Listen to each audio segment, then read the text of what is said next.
dinulot sa sambayanan, may lakas na ibinigay, at laging maasahan. Alleluia, kailanman.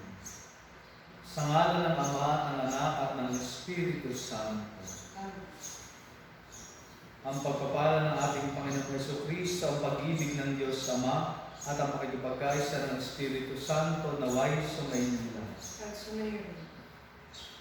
Mga kapatid, aminin natin ang ating mga kasalanan upang tayo muling marapat gumanap sa banal na pagtulog.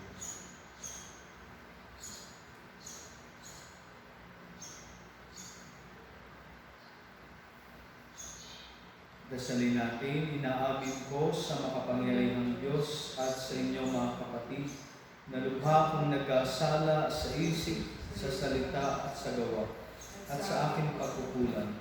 Kaya sinasamo ko sa mahal na Birhen Maria, sa lahat ng mga anghel at mga banal, at sa inyo mga kapatid na ako'y panalangin sa Panginoong ating Diyos.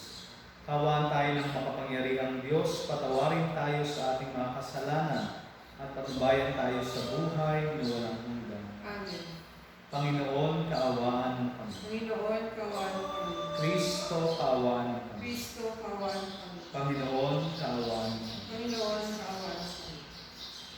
Papuri sa Diyos sa kaitaasan at sa lupa'y kapayapaan, sa mga taong pinalulugdan mo. Pinupuri ka namin, dinarangal ka namin, sinasamba ka namin, ipinagbubunyi ka namin, pinasasalamatan ka namin, dahil sa dakila mong aking kapurihan. Panginoong Diyos, Hari ng langit, Diyos Amang makapangyarihan sa lahat, Panginoong Jesucristo, buktong na anak, Panginoong Diyos, Kordero ng Diyos, anak ng Ama. Ikaw na nag-aalis sa mga kasalanan ng sanlibutan, maawa ka sa amin. Ikaw na nag-aalis sa mga kasalanan ng sanlibutan, tanggapin mo ang aming kahilingan. Ikaw na nalululok sa kanan ng Ama, maawa ka sa amin. Sapagkat ikaw lamang ang banal, ikaw lamang ang Panginoon, ikaw lamang o Jesucristo ang kataas-taasan, kasama ng Espiritu Santo, sa kadakilaan ng Diyos Ama.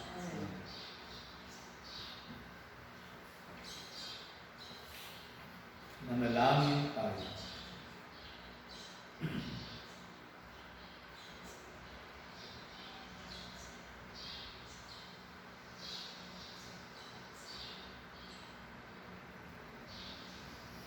Ama naming makapangyarihan, sa kagalingan dulot ng pagkabuhay ng anak mo sa amin, kami ay iyong patuloy na paunlarin upang sa kinamtan naming paglayang walang maliw, kami magkaroon sa kalangitan ng kaligayahan, na ngayon pa man sa lupa ay siyang sanhi ng aming pagdiriwang. Sa pamagitan ni Jesucristo kasama ng Espiritu Santo, magpa sa walang hanggan. Amen.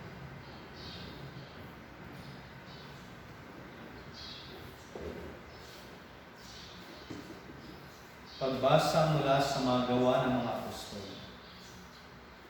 Noong araw ng Pentecostes, sinabi ni Pedro sa mga Hudyo, dapat malaman ng buong Israel na itong si Jesus na ipinako ninyo sa krus. Siya ang ginawa ng Diyos na Panginoon at Kristo. Nabagabag ang kanilang kalooban ng marinig ito at tinanong nila si Pedro at ang mga apostol, mga kapatid, ano ang gagawin namin? Sumagot si Pedro, pagsisihan ninyo at talikdan ang inyong mga kasalanan at magpaminyag kayo sa pangalan ni Jesucristo upang kayo'y patawarin at ipagkakaloob sa inyo ang Espiritu Santo. Sapagkat ang pangako ay para sa inyo at sa inyong mga anak at sa lahat ng nasa malayo, sa bawat tatawagin ng Panginoong Diyos. Marami pa siyang inilahad upang patunayan ang kanyang sinabi at nanawagan siya sa kanila. Lumayo kayo sa masamang lahing ito upang kayo'y maligtas. Kaya't ang mga naniwala sa kanyang sinabi ay nagpabinyag at nadagdag sa kanila ang may 3,000 tao ng araw linggo. Ang salita ng Diyos. Salamat sa Diyos. Awat pag-ibig ng Diyos sa sangkalupa ay lubos. Awat pag-ibig ng Diyos sa sangkalupa ay lubos. Panginooy tapat sa kanyang salita at maaasahan ang kanyang ginawa. Minamahal niya ang gawang matapat, ang pag-ibig niya sa mundo'y lagan. Bawat pag-ibig ng Diyos, isang kalupaan ay lubos. Ang may takot sa Diyos at nagtitiwala sa kanyang pag-ibig ay kinakalinga. Hindi babayaan sila ay mamatay, kahit magtagutom sila ay binubuhay. Bawat pag-ibig ng Diyos, isang kalupaan ay lubos. Ang ating pag-asa ay nasa Panginoon, siya ang sanggalan natin at katulad. Ipagkaloob mo na aming makamit, O Poon, ang iyong wagas na pag-ibig, yamang ang pag-asa ay sa iyo nasasali. Bawat pag-ibig ng Diyos, sa isang kalupaan ay lubos. Hallelujah, Hallelujah, Hallelujah. Araw ngayong gawa ng Diyos, magdiwang tayo ng lubos, purihin ang mananubos. Hallelujah, Hallelujah, Hallelujah. Sumainyo ang Panginoon. As ngayon, Ang mabuting balita ng Panginoon ayon kay San Juan. napuri sa iyo, Panginoon. Noong panahong iyon, si Maria ay nakatayong umiiyak sa labas ng libingan. Yumuko siya at tumingin sa loob. May nakita siyang dalawang anghel na nakaupo sa pinaglalagyan ng bangkay ng Jesus. Ang isa ay sa gawing ununan at ang isa na may sa paanan. Tinanong nila si Maria, "Ale, bakit kayo umiiyak?" Sumagot siya, "Kinuha po nila ang aking Panginoon at hindi ko alam kung saan dinala." Lumungon siya pagkasabi nito at nakita niya si Jesus na nakatayo roon. Ngunit hindi niya nakilalang si Jesus iyon. Tinanong siya ni Jesus, "Bakit ka umiiyak? Sino ang hinahanap mo?" Akala ni Maria ay siya ang tagapag-alaga ng halamanan, kaya't sinabi niya, "Ginoo, kung kayo po ang kumuha sa kanya, ituro ninyo sa akin kung saan ninyo dinala at kukunin ko." "Maria," ani Jesus. Humarap siya at kanyang sinabi, "Rabboni," ibig sabihin, Guro. "Huwag mo akong hawakan, sapagkat hindi pa ako nakapupunta sa Ama," wika ni Jesus. "Sa halip, pumunta ka sa aking mga kapatid at sabihin mo, aakyat ako sa aking Ama at inyong Ama, sa aking Diyos at inyong Diyos." Kaya't si Maria Magdalena ay pumunta sa mga alagad at sinabi, "Nakita ko ang Panginoon." At tuloy sinabi sa kanila ang bilin ni Jesus. Ang mabuting balita ng Panginoon. Pinupuri ka namin, Panginoon sa Diyos. Magandang umaga pong muli sa ating lahat. Patuloy pa rin ang ating pagdiriwang ng 8 araw nating extension ng celebration ng ating muling pagkabuhay, o mas kilala na sa ating tawag na Oktaba. Dahil hindi ma-contain yung kagalakan na hatid ng muling pagkabuhay ni Jesus, kaya naman ito ay na-extend hanggang sa 8 araw pa. Kaya nga makikita natin, mga kapatid, na yung muling pagkabuhay ang rurok ng ating pananampalataya. Sabi nga, "We are an Easter people and Hallelujah is our song." Ang muling pagkabuhay ang mismong core ng ating identity bilang mga Katolikong Kristiyano. Kaya nga, ito'y napakahalaga para sa atin, sa mga naniniwala kay Kristo at sa mga sumasampalataya sa Kanya. Yung muling pagkabuhay ang panuntunan ng ating kaligtasan. Kaya nga, batid din ito ng mga Pariseo at mga matatanda ng bayan. Kaya nga, kahapon sa ating ebanghelyo, kahit sila ay gumawa ng masama, sila ay magsinungaling at magsuhol para lamang pagtakpan yung katotohanan na si Jesus ay muling nabuhay. Bakit? Dahil ang pagkabuhay ng magmuli ni Jesus ang pinaka mabigat na dahilan para sa mga Hudyo upang sumampalataya at maniwalang siya nga ang Mesiyas. At makikita po natin sa tagpong ito ng ating ebanghelyo yung pagkabuhay ni Jesus ay usually sa mga gospel, especially sa Gospels, ay makikita natin na dalawa lagi yung pinatutungkulan o kaalinsabay noong pagpapahayag ng muling pagkabuhay ni Jesus. Una, yung kanyang mga alagad. Pangalawa ay yung mga babaeng laging tumutulong at nagpakita ng kanilang lubos na pananalig at pagsampalataya sa ating Panginoon Jesus.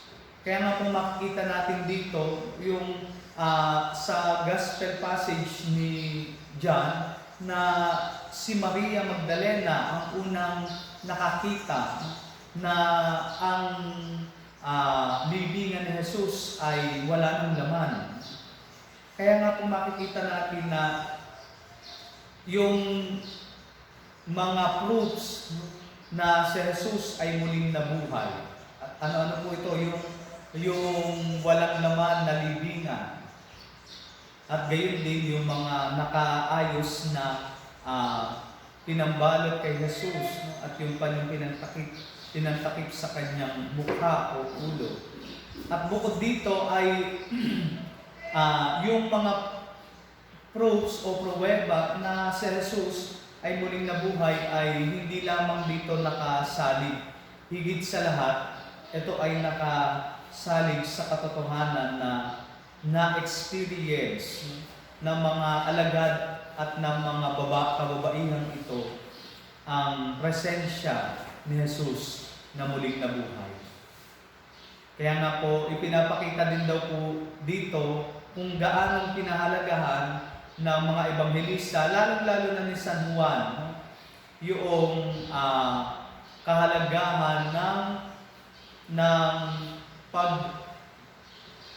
pagbabalita ni Maria Magdalena sa mga alagad na si Jesus ay muling nabuhay. Kung atin pong babalikan sa tradisyon ng mga Hudyo, ang mayroon lamang say o may laman lamang, may otoridad lamang na pagsasalita ay walang iba kundi ang mga lalaki. Kaya nga very rich ang meaning ng pagbabalita ni Maria Magdalena sa mga alagad, na sa halip na yung mga alagad ang unang makakita ng muling pagkabuhay ni Jesus, makabatid, ay isang babae, isang masasabi natin na walang boses sa lipunan. Subalit dito ay pinapakita ni Jesus na ang pagpapahayag ng mabuting balita, ang panuntunan, ay hindi ang otoridad, kung hindi ang lalim ng kanyang paniniwala at pananampalataya kay Jesus. Kaya nga makikita natin na si Maria Magdalena ay isa ring apostol, isa ring natatanging alagad, sapagkat sinugo siya ni Jesus upang sabihin sa kanyang mga apostol na siya ay muling nabuhay. Bagamat si Maria ay walang boses sa lipunan, siya ay pinapagindapat ni Jesus na maging tagapagbalita ng kagalakan ng kanyang muling pagkabuhay. Subalit, bukod po dito ay sabi nga, hindi lamang sapat na makita yung ebidensya, yung walang lamang libingan, at yung mga nakaayos na kayong lino na pinangbalot sa ating Panginoon. Higit sa lahat, ang pinakang proof o ebidensya na magpapatunay na si Jesus ay muling nabuhay ay walang iba kung hindi ang mismong experience o yung pakikipagtagpo ni Jesus sa kanyang mga alagad at maging sa mga kababaihan ito. Narinig natin sa ating ebanghelyo kung paano sinabi ni Jesus kay Maria, "Huwag mo akong hawakan." Subalit ang original text po nito ay patungkol sa pagyakap, hindi lamang simpleng paghawak, kundi pagyakap ni Maria Magdalena kay Jesus.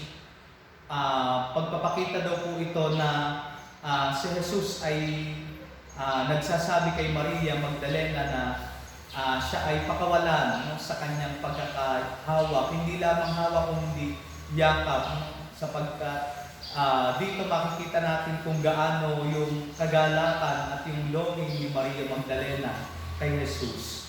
Kaya nga nung makilala niyang si Jesus, ang kanyang nasa harapan, gayon na lamang yung kanyang ginawa. At dito ay sinabi ni Jesus, huwag mo ako'y iyong pakawalan, ako'y iyong hayaan sapagkat magkikita tayo muli sa Galilea. At dito po mga kapatid ay ito rin yung napakagandang panawagan sa atin.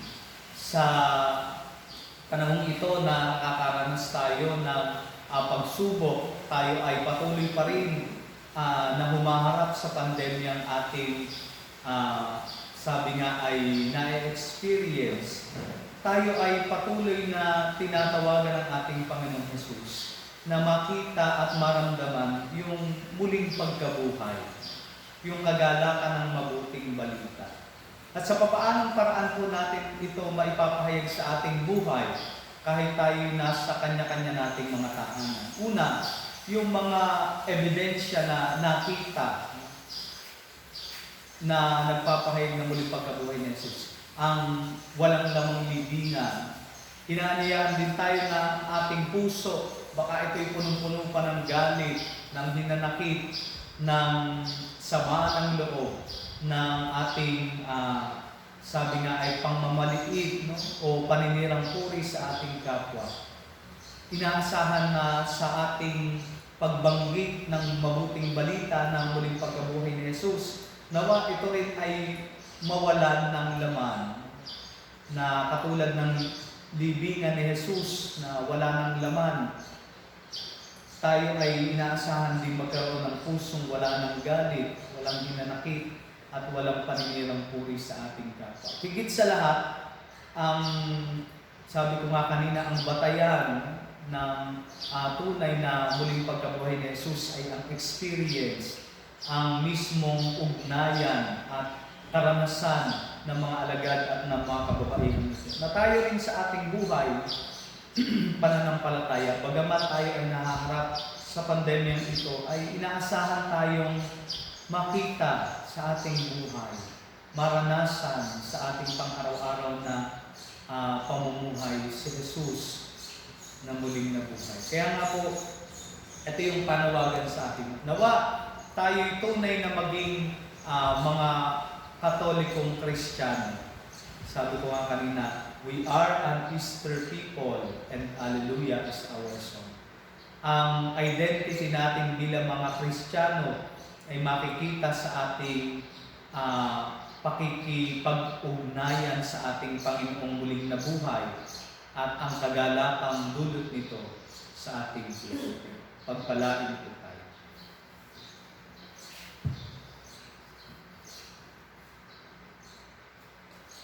Oratio Imperata. Diyos, Ama namin, lumalapit kami sa iyo para sa aming kahilingan na kami ay iyong proteksyonan laban sa COVID-19 na kumitil na ng maraming buhay at nakapekto na sa sangkatauhan. Nananalangin kami para sa iyong biyaya para sa mga taong inatasan na pag-aralan ang kalikasan at ang sanhi ng virus na ito. Gayon din upang mapahinto ang patuloy nitong paglaganap. Gabayan mo po ang mga inatasang mga laga sa kalusugan na kanila nawang pagampanan ang kanilang tungkulin ng buong husay at may malasakit. Gabayan mo po ang mga kawani ng pamahalaan at ang mga nasa pribadong institusyon sa kanilang paghahanap ng lunas upang masugpo ang pandemya ito. Ipinapanalangin namin ang lahat ng mga naapektuhan. Nawa hilumin mo po ang kanilang karamdaman. Ipagkaloob mo po nawa sa amin ang iyong biyaya upang kami ay patuloy na makagawa ng kabutihan para sa lahat at makatulong sa lahat ng mga nangangailangan. Ipinapanalangin po namin ito sa pamamagitan ng aming Panginoong Jesucristo, iyong anak, na nabubuhay at naghahari kasama ng Espiritu Santo, magpasawalang hanggan. Maria, aming ina at tulong ng mga Kristiyano. Panalangin mo kami. San Rafael Arcangel, Panalangin mo kami. San Roque, Panalangin mo kami. San Lorenzo Ruiz, Panalangin mo kami. San Pedro Calungsod. Panalangin mo kami.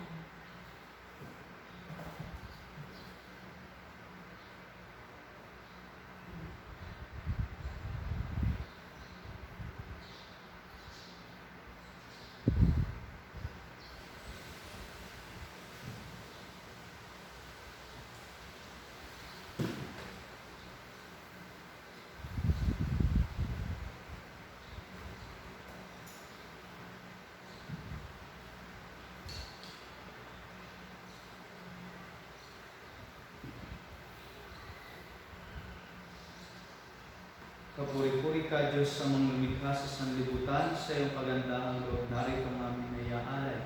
Mula sa lupa at bunga ng aming paggawa ang pinapay na ito para maging pagkain ng aming buhay. Kapuri-puri ako may kapal, ngayon at kailanman.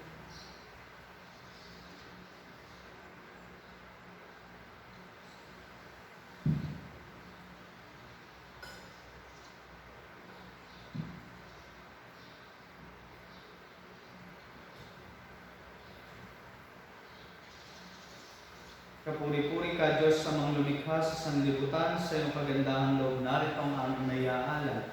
Mula sa katas ng ubas at bunga na aming paggawa ang alak na ito para maging inuming nagbibigay ng iyong Espiritu. Kapuri-puri ako may kapal, ngayon at kailanman.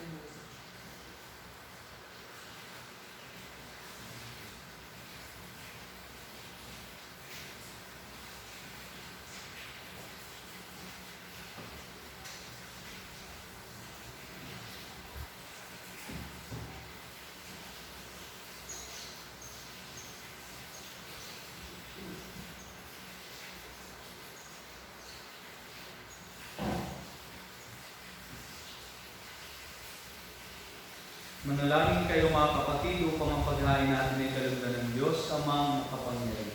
Kung na kinuha ng Panginoon kung pag-aayos sa iyong mga kamay, sa purihan niya at karangalan sa ating kapangilapangan at sa buong sambayan ng iyong naman. Ama naming lumikha, tanggapin mo at kalugdan ang mga alay ng iyong angkat upang sa tulong ng iyong paglingap at pagsubaybay, ang bigay mo sa aming pagpupunan ay hindi masayang, kundi tumubo pa ng mga kaloob mong walang katapusan. Sa pamagitan ng Jesucristo, kasama ng Espiritu Santo, magpas sa walang hanggan. Amen. Sumainyo ang Panginoon. At sumayon, Itaas sa Diyos ang inyong puso at diwa. pinasa namin sa Panginoon. Pasalamatan natin ang Panginoong ating Diyos. Marapat na tayo sa lahat. Ama naming makapangyarihan, tunay nga marapat na ikaw ay aming pasalamatan. Ngayong ipinagdiriwang ang paghahain ng Mesiyas, ang maamong tupa na tumubos sa aming lahat. Sa paghahain ng sariling buhay at sa pagkabuhay ng anak mong mahal, nabuksang ganap ang iyong tahanan at kaming pinaghaharian mo'y naging kasambahay. Sa pagkamatay niya sa krus, nalupig ang kamatayan. Sa kanyang pagkabuhay, naging buhay siya sa tanan. Kaya kaisa ng mga anghel na nagsisiawit ng papuri sa iyo nang walang humpay sa kalangitan, kami nagbubunyi sa iyong kadakilaan. Santo, Santo, Santo, Panginoong Diyos ng mga po, napupuno ang langit at lupa ng kadakilaan mo. Hosana sa kaitaasan. Pinagpala ang naparirito sa ngalan ng Panginoon. Hosana sa kaitaasan. Ama naming banal, ikaw ang bukal ng tanang kabanalan. Kaya't sa pamagitan ng iyong Espiritu, gawin mong banal ang mga kaloob na ito upang para sa amin maging katawan at dugo ng aming Panginoong Jesucristo. Bago niya pinagtiis ang kusang loob na maging handog, hinawakan niya ang tinapay. Pinasalamatan kaniya. Pinaghati-hati niya iyon, iniabot sa kanyang mga alagad at sinabi, tanggapin ninyong lahat ito at kanin. Ito ang aking katawan ay handog para sa inyo.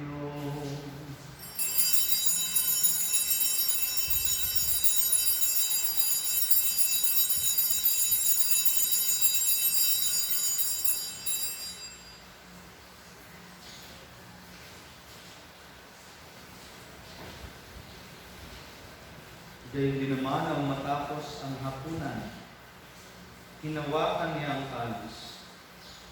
Muli kanyang pinasalamatan. Iniabot niya ang kalis sa kanyang mga alagad at sinabi, tanggapin ninyong lahat ito at inumin.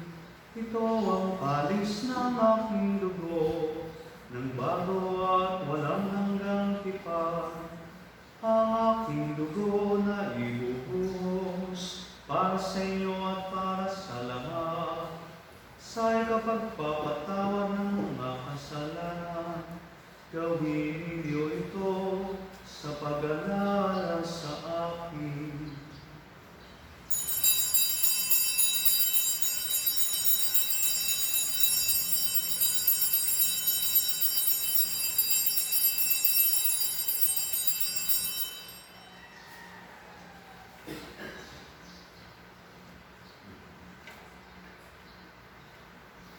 Ipagbunyi natin ang misteryo ng pananampalataya. Si Kristo'y namatay, si Kristo'y nabuhay, si Kristo'y babalik sa kasalukuyan. Ama, ginagawa namin ngayon ang pag-alala sa pagkamatay at muling pagkabuhay ng iyong anak. Kaya iniaalay namin sa iyo ang tinapay na nagbibigay buhay at ang palis na nagkakaloob ng kaligtasan. Kami nagpapasalamat dahil kami iyong minarapat na tumayo sa harap mo para maglingkod sa iyo. Isinasamo namin kami magsasalo-salo sa katawan at dugo ni Kristo ay mabuklod sa pagkakaisa sa pamagitan ng Espiritu Santo. Ama, lingapin mo ang iyong simbahang laganap sa buong daigdig, puspusin mo kami sa pag-ibig, kaysa ni Francisco na aming Papa, ni Buenaventura na aming Obispo at ng Tanang Kaparian. Alalahanin mo rin ang mga kapatid namin na hinlay na may pag-asang sila'y muling mabubuhay, gayon din ang lahat ng mga pumatay.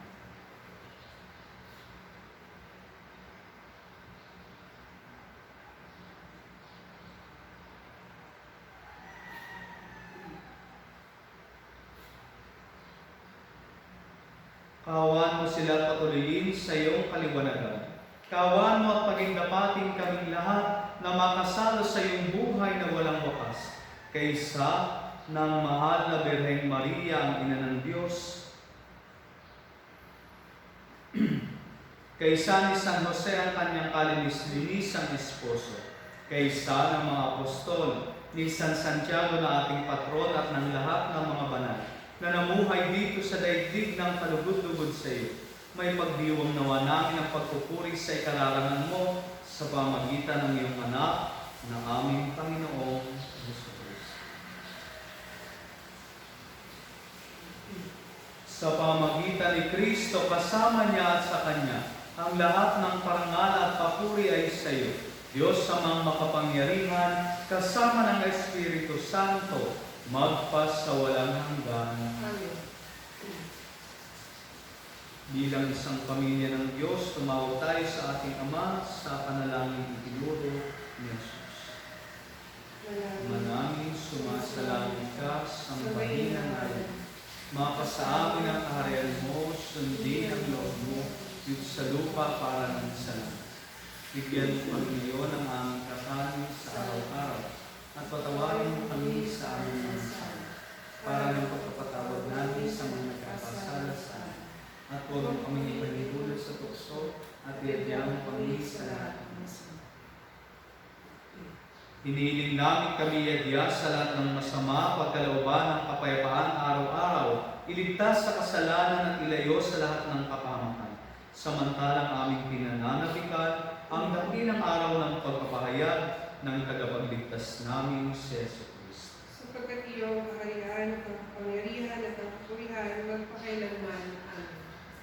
Panginoong Jesucristo, sinabi mo sa iyong mga apostol, kapayapaan ang iniiwan ko sa inyo. Ang aking kapayapaan ang ibinibigay ko sa inyo. Tunghayan mo ang aming pananampalataya at huwag ang aming mga pagkakasala. Pagkalooban mo kami ng kapayapaan at pagkakaisa ayon sa iyong kalooban. Kasama ng Espiritu Santo, magpas sa walang hanggan. Amen. Ang kapayapaan ng Panginoon ay laging sumainyo. At sumayon. Magbigaya kayo ng kapayapaan sa isa't isa.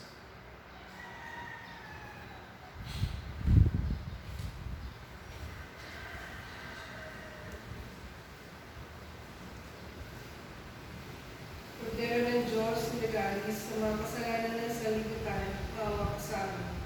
Kordero ng Diyos, nag-aalis sa mga kasalanan ng sanlibutan, maawa ka sa amin.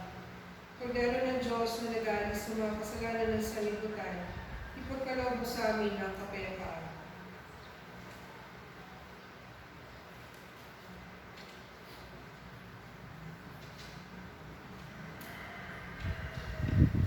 Ito Ito ang ordero ng Diyos, ito ang nag-aalis ng mga kasalanan ng sanlibutan. Mapalad ang mga inaanyayahan sa Kanya. Panginoon, hindi ako dapat na magtutuloy sa iyo, ngunit sa isang salita mo lamang ay gagawin na.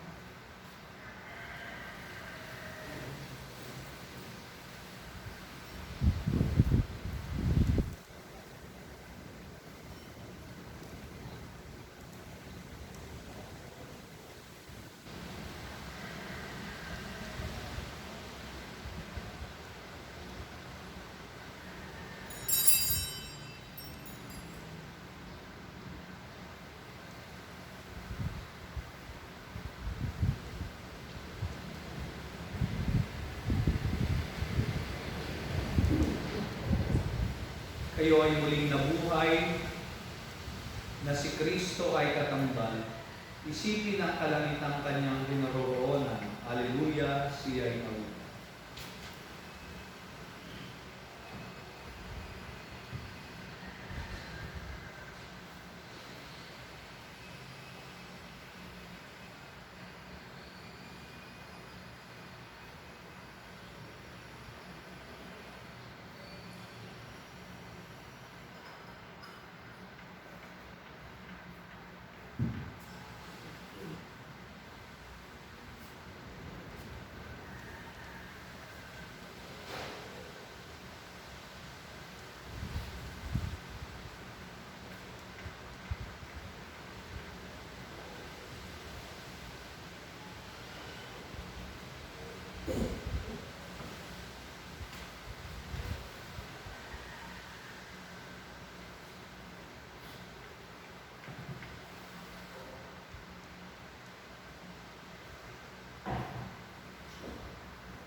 Manalangin tayo.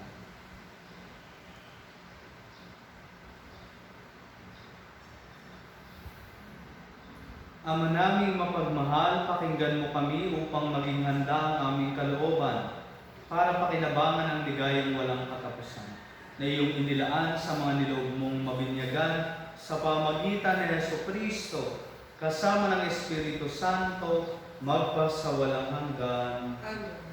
Sumainyo ang Panginoon At sumayon. at away pagpalain kayo ng ating dakila at makapangyarihang Diyos, ang Ama at Anak at Espiritu Santo. Amen. Tapos na ang misa, humayo kayong mapayapa. Alleluia, alleluia. Salamat sa Diyos. Alleluia,